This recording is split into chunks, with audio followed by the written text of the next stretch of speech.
Hey guys, welcome to the channel. So I'm going to give you guys a quick tutorial on how to do the rear wiper delete on an F56 Mini Cooper S. This should be standard across all the Gen 3 Mini Coopers. There could be some slight differences, so I'll just give that disclaimer. I'm only familiar with the F55 and F56, but I'm going to walk you through the steps you need to do, the tools you'll need to do this with, the easiest way to not break your windshield and to not give yourself fits. And we'll look at the product specifically. It is the Z-Spec Delete Kit purchased off of Amazon. I want to say it was less than 20 bucks.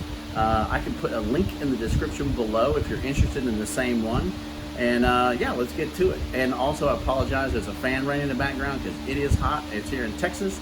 And yeah, hopefully it won't be too bad, but let's get to it. All right, so let's look at this thing. So I did look up the price on this. It's the Z-Spec Design Rear Wiper Delete. I paid $20 for it. I guess it was some kind of sale, but it currently lists for $28.75. If you can find this from a different site or somebody else that has it for sale, Amazon's, sometimes you'll find that the prices aren't that great there. It just depends on who the seller is. But you can see it's got, this is the part that'll actually be on the outside of the car, where this is the part that goes on the inside. Very simple design. It does have a small little grommet back here. This car is not going to see a lot of outdoor weather, but what you can do is you can put some black like window sealant or all weather sealant on this, RTV, whatever you got, something that you want to just put around the back side of this, and it should make it a little bit better. I can see, if you look right here, it's got a little bit of a ding in the plastic on that rubber that's on there. I don't think it's not that big of a deal for me. I don't think it's going to catch a bunch of water anyway. Like I said, it's not going to be my everyday car. It does come with a couple of different size bolts and it just depending on what the thickness of your windshield is, or not your windshield, your rear window, and whatever you may have in place. When you put this together, this is on the inside, and then you put the bolt through there, obviously, and then there is also a small little lock washer that goes on there as well. I believe the Allen key that goes into this is a 4mm. So just grab your Allen keys, look at them, see which one fits. But I'm pretty sure I mic'd it. I just got a loose set and I checked it out real quick, and it was 4mm. So I think that's what you're going to need for this. So let's get to taking the windshield wiper off. All right, so here's the guy we're wanting to get after and take off of here. So the first thing you're going to want to do is you're going to want to pop this cap off. And it literally just pulls up from the back. You can see it's just got this little connector that connects it right here. You're going to expose this 13mm nut that's on this stem.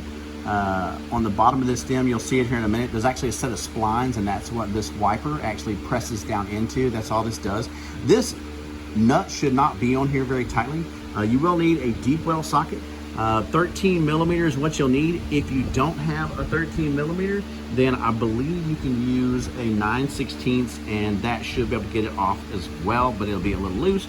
Be careful, if this thing's been on here for a few years or it's corroded, you don't want to round it off. So let's go ahead and get this thing off, and I'll walk you through the steps.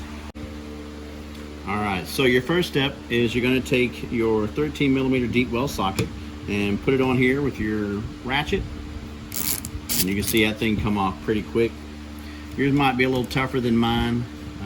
So you can see it's just got this little washer connected to the back of the nut here. So there's not a lot to it.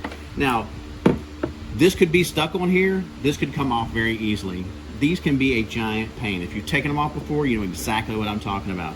So in order to get this off, what you can do is you can use a bearing puller.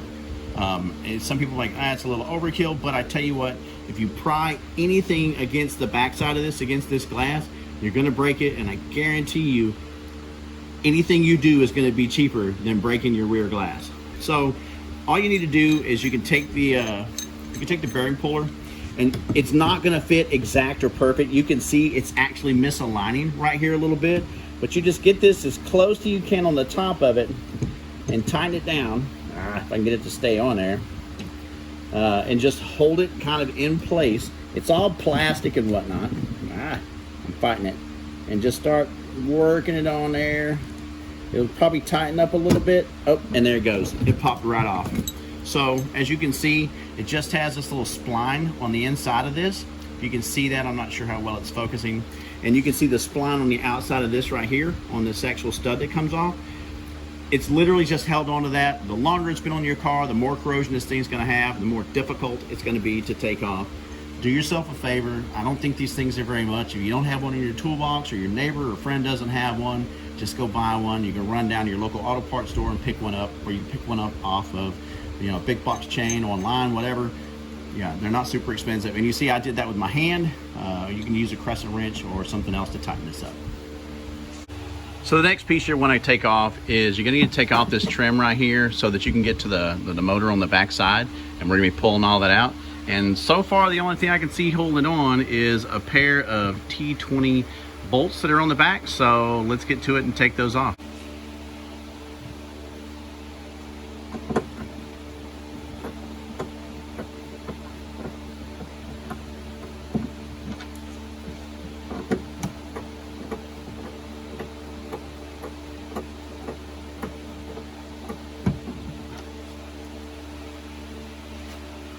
So for this next part, you're going to need a non-marring tool, or maybe you can get your hands up underneath here. But what you're going to do is you're going to get that non-marring tool. You're going to get it just underneath the edge of this plastic. You can see it's not attached super great in some spots. So you should be able to find the back of it. And as soon as you can get in this, you can kind of get your hand into it. You give it a sharp pull down, and this is going to come down. And it should probably have, I don't know, half a dozen or better of those little clips that fit on this that hold it on. So let's take it off and see what happens.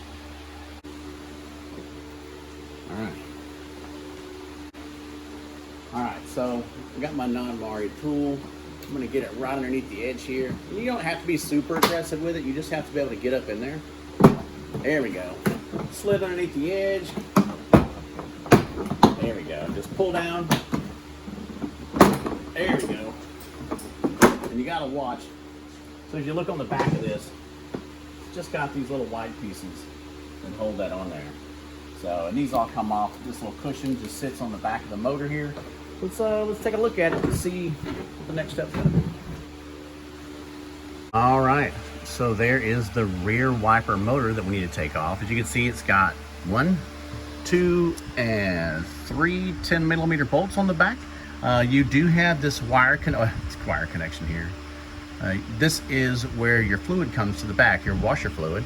We're gonna have to take that off. You need to be mindful of it. So once you've removed this, and if it's still just able to flow, if you accidentally hit your rear wipers and use the washer fluid, this is gonna shoot it somewhere into your vehicle. So you're gonna have to figure out what you wanna do with that once you get it off, which is just held on by this retaining clip on the back.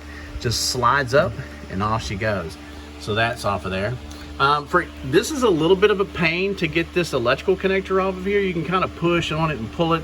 I don't want to break it. I don't plan on putting this back on the vehicle anytime soon, but I don't want to ruin it. So I'm going to go ahead and loosen these 3 bolts, take it off of there, and get this down, and then see if we can't get it at a different angle.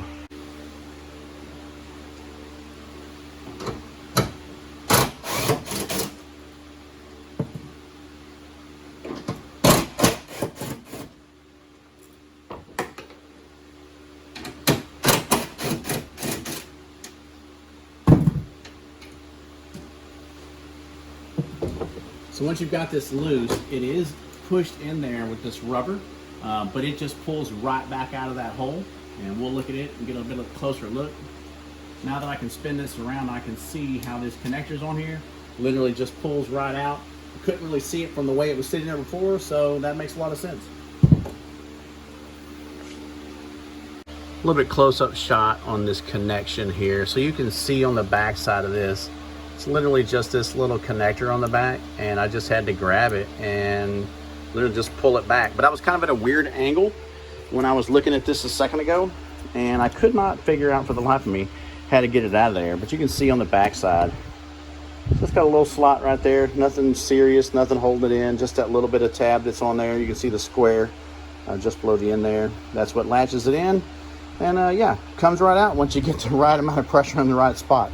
So for now, we're gonna leave all of this just like it is, and we're gonna look on the outside and see if we need to clean it up. We'll probably clean it up a little bit with maybe some, I don't know, some acetone or whatever you got laying around. All right, so this is what you're left with on the outside. You got this big rubber grommet.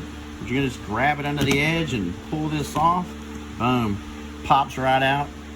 This is a 2015, so it's got 6 years of junk built up on the edge here. We're gonna clean that off because obviously that's not gonna make a good seal whenever we get the delete kit in there. All right, so let's clean some grime. So I actually had some Windex sitting around.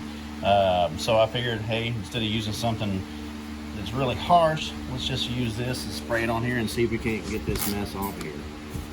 So you don't want to spray it too much into your car.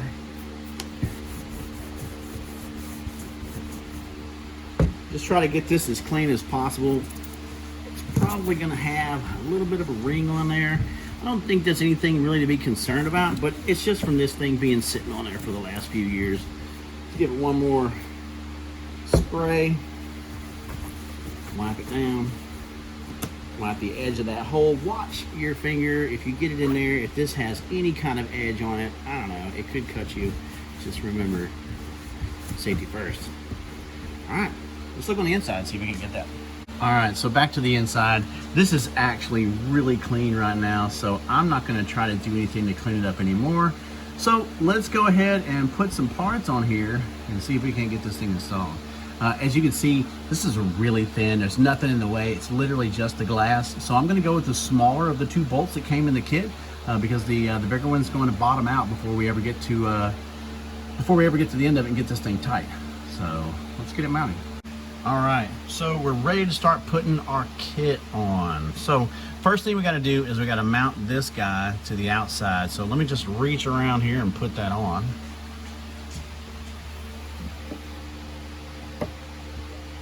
And just so you know, that thing does fit really nice and flush. To make that sit a little better, I'm gonna put some blue tape across the back to help it hold while I get this screw in the back. All right, let's get some blue tape on there.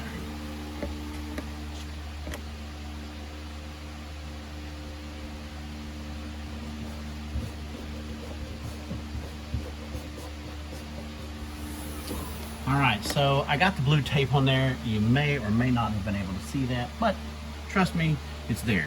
So I'm gonna put this on here, and it fits so nice on there. It's nice and snug. It doesn't have anything weird going on. Remember, you do have to put this little lock washer on here. And let's feed this up in through here. Remember, don't push too hard if you tape to that, because it is going to want to push off of the back. All right, so I'm just gonna say, first thought, and to me, you gotta get the letters straight. If you don't get the words straight on there, somebody's gonna notice it. It could be me, it could be somebody else. It's upside down right now, but when it's closed, if anybody from the inside looks at it, I don't know. So, I don't know. I think I'm gonna take this to where, I'm gonna leave it just like it is. It's right side up for somebody. So again, take your Allen key. This is a 4mm. And just get it in there. This thing doesn't have to be crazy tight. It does have to be tight enough to get snug. Just don't over tighten it, because if you do, I don't know how strong that is, or you could dimple it on the top and it's not going to look as flat and flush. So this is installed. Man, that was super easy. Let's look at how it looks on the outside. Here it is. We've got our blue tape. Take this tape off of here. And voila, look at that. And it is nice and flush. I mean, there's not a gap anywhere around that. Remember, if this is going to be a car that you're using all the time in the weather, I don't know how much benefit you'll get from it, but you can put some of that black sealant on the back side of this. You know, something like a weather stripping sealant. You put it on there and it'll squish down, and you got to clean it off the window. You use some sort of alcohol-based product and it should get that, because it's super, super sticky. It'll get it off there. Everything will be fine. Now, this particular car is actually going to be used where we're going to be drag racing it, so we're not putting all the plastic bits back in. Stuff like, you know, I probably will leave this. This is the wire that actually goes to the defrosters in the back. I'm going to leave that. This is going to come off. I'm actually going to chase it down all the way to the front and get that out of here, or maybe I'll tuck this back and disconnect it up front, because I don't want that working, and I might repurpose the windshield wiper fluid tank for a water methanol kit. But overall, I'd say that this came out pretty darn good. You know, if you had to buy it full price from Amazon, $28, $29, whatever it is right now, catch it on a lightning deal, catch it on sale, purchase it from somewhere else, maybe 20 bucks. So 20, 30 bucks, No more rear wiper. And I don't know about the rest of you guys, but I rarely use my rear windshield wiper, rear wiper, whatever you want to call it. I keep calling it windshield wiper, so sorry about that. To me, it looks pretty good. Again, this is the F56, but this should work on any Gen 3 Mini Cooper. I think that looks pretty slick. I like it. It's not very obtrusive. Gives it a nice little clean design. It does, you can get stuff from your hands on there pretty easily. I don't know. So I don't know. Hopefully you guys liked the video, and give us a thumbs up, give us a like, subscribe. You can find us on Instagram. Look, I'm gonna talk to you in a reflection. You can find us on Instagram, Mini Monster Project. Keep up with us on the build. We're gonna be doing a lot of stuff for this. We might be just putting videos onto Instagram as well. We'll kind of bounce back and forth in platforms. I'm not super interested in monetize or anything. The big thing is to get some information out on products that fit the F56 Mini Cooper, or specifically just about any Gen 3 for the generic stuff like that. A lot of stuff going on with the car, and yeah, should be fun. Headlight missing, jumper cables because there's no battery in there. But there she is, and it is not going to look like this for long. We'll talk to y'all later.